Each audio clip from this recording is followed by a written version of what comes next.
Monsieur le Président, j'aimerais vous adresser mes plus vives félicitations pour votre élection à la présidence de notre prestigieuse Assemblée.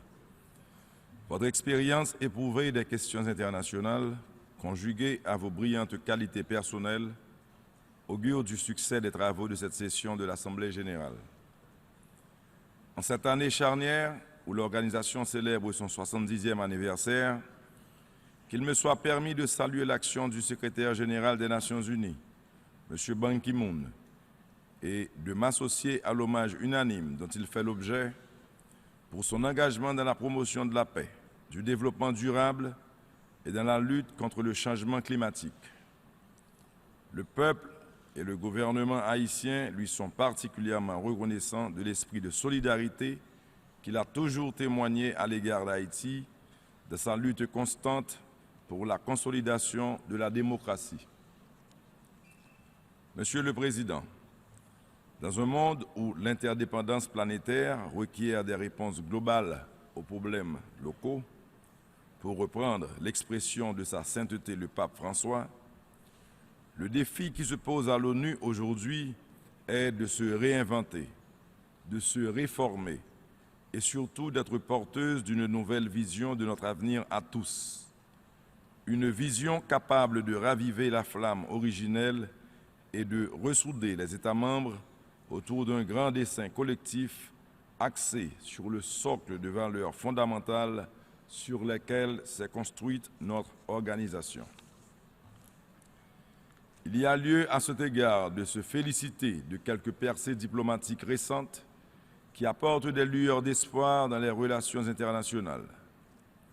Le rétablissement des relations diplomatiques entre les États-Unis d'Amérique et Cuba est incontestablement une grande avancée historique.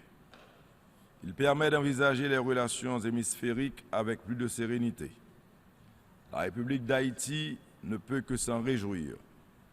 Nous rendons hommage à la vision, au pragmatisme et au leadership des chefs d'État américains et cubains qui ont ouvert un nouveau chapitre dans les relations entre les deux pays. De même, il convient de saluer la signature de l'accord intervenu entre la République islamique d'Iran et le groupe des Six sur la question du nucléaire iranien, ainsi que la détente qui s'en est suivie. Je me félicite également de l'atmosphère de cordialité et du dialogue fraternel qui préside désormais aux relations entre la République populaire de Chine et Taïwan. Nul doute que ce nouvel élan dans leur rapport contribuera sensiblement au dégel tant souhaité, par-delà leurs différends et leurs divergences, entre tous les pays de l'Asie du Sud-Est. La République d'Haïti encourage l'esprit de dialogue qui prévaut dans les rapports entre les nations en vue de parvenir à des solutions pacifiques à leurs conflits.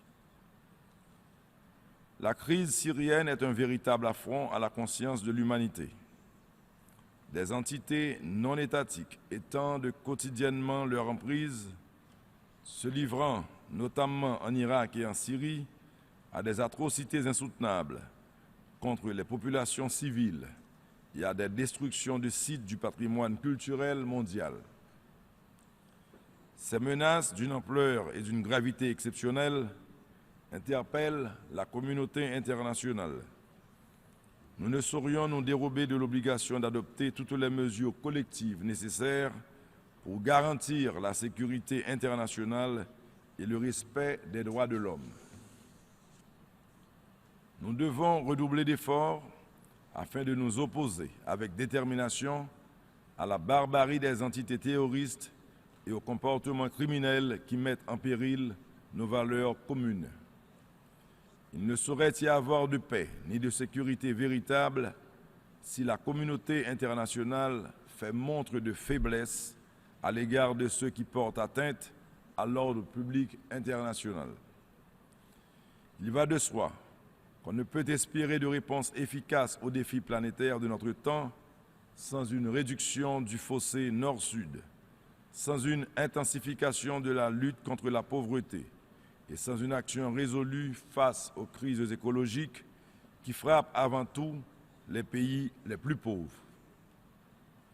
Le renforcement de la crédibilité de l'ONU dépend de sa capacité d'agir rapidement et d'intervenir efficacement sur le front du maintien de la paix et de la sécurité, en particulier lorsqu'il s'agit de prévenir des situations de crise majeure, d'éteindre des foyers de tension récurrents ou de régler des conflits qui n'ont que trop duré. Monsieur le Président, qu'il me soit permis d'évoquer la situation de mon pays, la République d'Haïti. Le 9 août dernier, une étape importante a été franchie dans la consolidation de la démocratie. Un conseil électoral indépendant, choisi par la société civile, a démarré le processus électoral qui doit aboutir avant la fin de cette année à la réalisation des élections présidentielles, législatives, municipales et territoriales. Il y a un an, dans son rapport au Conseil de sécurité sur la MINUSTAH, le secrétaire général signalait que la tenue d'élections inclusives était, je cite, essentielle pour la consolidation de la démocratie et de l'état de droit et la promotion du développement, conditions nécessaires à l'amélioration des conditions de vie de la population haïtienne et à la réalisation d'une stabilité durable. Fin de citation. Je suis heureux d'affirmer devant cette haute assemblée que le pays est sur la bonne voie. Le peuple haïtien fait preuve de maturité politique et de sa capacité de prendre en main son destin. Je tiens ici à exprimer ma profonde gratitude à tous les partenaires de coopération d'Haïti et à l'Organisation des Nations Unies pour l'ampleur de l'appui fourni dans la préparation et la tenue de ces joutes. Le succès de ces élections constituera un jalon important sur la voie de la stabilité du pays et de la transition politique en 2016. Ce sera un indicateur déterminant de la bonne performance et de la réussite de la mission de stabilisation des Nations Unies en Haïti durant ces 11 dernières années. Monsieur le Président, des progrès significatifs ont été accomplis en Haïti depuis 4 ans. Je puis affirmer que sous mon administration, la démocratie s'est consolidée. Les institutions garantes de l'état de droit se sont affermies. La situation sur le plan de la sécurité s'est nettement améliorée et les droits de l'homme ont été promus et respectés. Jamais le nombre de conventions internationales ratifiées par le pays portant sur la protection des droits de l'homme, des droits de l'enfant, des femmes et des personnes vulnérables n'a été aussi élevé. Parallèlement, la pauvreté extrême a reculé. L'investissement direct étranger a connu une nette expansion. Et, après des décennies de stagnation, l'économie a renoué avec la croissance. Au chapitre des objectifs du millénaire pour le développement, nombreux sont les progrès enregistrés. Haïti atteint, 3 ans avant l'échéance, la cible de réduction de l'insuffisance pondérale chez les enfants de moins de 5 ans. Grâce au programme de scolarisation universelle, gratuite et obligatoire, mis en place par mon administration, plus d'1 million d'enfants ont pu fréquenter l'école. Des progrès ont été aussi enregistrés en ce qui concerne l'accès à l'eau potable, la baisse du taux de mortalité infantile, l'allègement de l'extrême pauvreté et la lutte contre l'exclusion sociale. Dans le domaine de la santé publique, nous avons remporté des succès indéniables contre le VIH-Sida et le paludisme. Monsieur le Président, les progrès réalisés ces dernières années ont été rendus possibles grâce, en partie, au soutien de la mission des Nations Unies pour la stabilisation en Haïti. Ces acquis représentent une contribution éminente à la stabilité du pays, sans laquelle aucune perspective de modernisation économique et de développement durable ne peut être sérieusement envisagée. La MINUSTAH est en voie de s'adapter à un contexte nouveau, différent de celui qui l'a vu naître.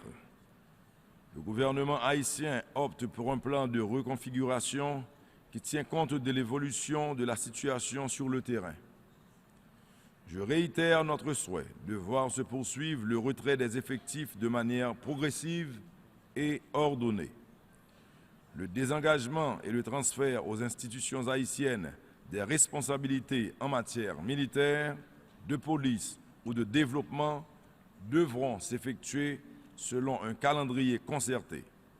Ceci évitera tout vide préjudiciable à la sécurité interne et externe du pays. La défense et la sécurité sont des questions de première importance pour mon administration. J'ai œuvré au renforcement de la police nationale et à l'élaboration d'une nouvelle politique de défense, avec l'appui du Conseil interaméricain de défense à travers l'adoption d'un livre blanc qui préconise la création d'une force de défense dans le pays.